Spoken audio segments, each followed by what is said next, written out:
Hello friends, இன்னைக்கு வீட்லேயே வந்து எப்படி ஈஸியாக ரொம்ப டேஸ்டியான ஜில்லுன்னு ஒரு பனானா சாக்லேட் ஐஸ்கிரீம் பண்ணலான்னு பார்க்கலாம். வீடியோக்குள்ளே போகிறதுக்கு முன்னாடி இதுவரை நம்ம சேனலை சப்ஸ்கிரைப் பண்ணாதவங்க மறக்காமல் சப்ஸ்கிரைப் பண்ணிடுங்க.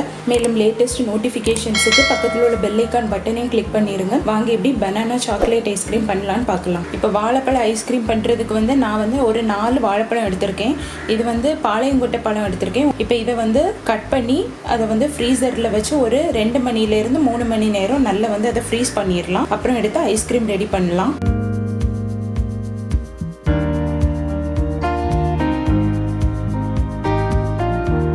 இப்போ இந்த வாழைப்பழத்தை ஒரு 3 மணி நேரம் ஃப்ரிட்ஜில் ஃப்ரீசரில் வச்சு நல்லா ஃப்ரீஸ் பண்ணி எடுத்தாச்சு. இப்போ ஒரு மிக்ஸி ஜாரில் இந்த ஃப்ரீஸ் பண்ண வாழைப்பழத்தை போடலாம்.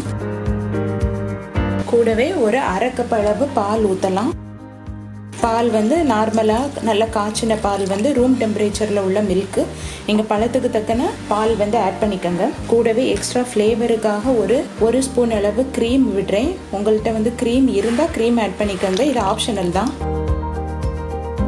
ஒரு ஸ்பூன் அளவு சுகர் உங்களுக்கு இனிப்பு எந்த அளவு தேவையோ அந்த அளவு ஆட் பண்ணிக்கோங்க. அப்புறம் ஒரு 2 டைரி மில்க் சாக்லேட்டை இப்படி உடைச்சி வச்சுருக்கேன். நீங்கள் உங்ககிட்ட கோகோ பவுடர் இருந்ததுன்னா கோகோ பவுடர் ஆட் பண்ணிக்கோங்க. அது ஒரு 2 ஸ்பூன் அளவு ஆட் பண்ணுங்கள். இப்போ இந்த டைரி மில்க் சாக்லேட்டை ஆட் பண்ணலாம்.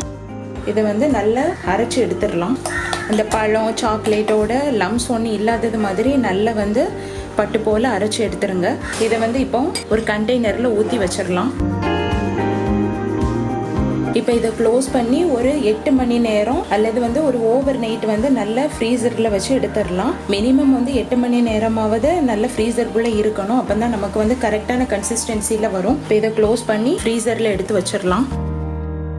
ஓவர் நைட் ஃப்ரிட்ஜுக்குள்ளே வச்சுட்டு ஐஸ்கிரீமை வெளியே எடுத்துருக்கோம். இனி எடுக்கலாம்.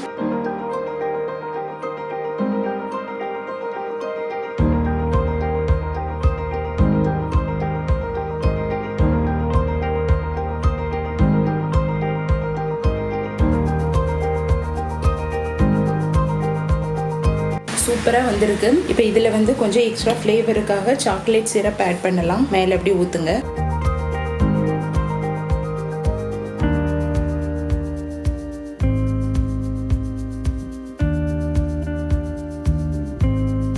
அவ்வளோதான், சூப்பரான பனானா சாக்லேட் ஐஸ்கிரீம் ரெடி ஆகிட்டு நீங்களும் வீட்டில் கண்டிப்பாக ட்ரை பண்ணி பாருங்கள். இந்த வீடியோ உங்களுக்கு பிடிச்சிருந்ததுன்னா லைக் பண்ணுங்கள், ஷேர் பண்ணுங்கள், மறக்காமல் சப்ஸ்கிரைப் பண்ணுங்கள். தேங்க்யூ ஃபார் வாட்சிங்.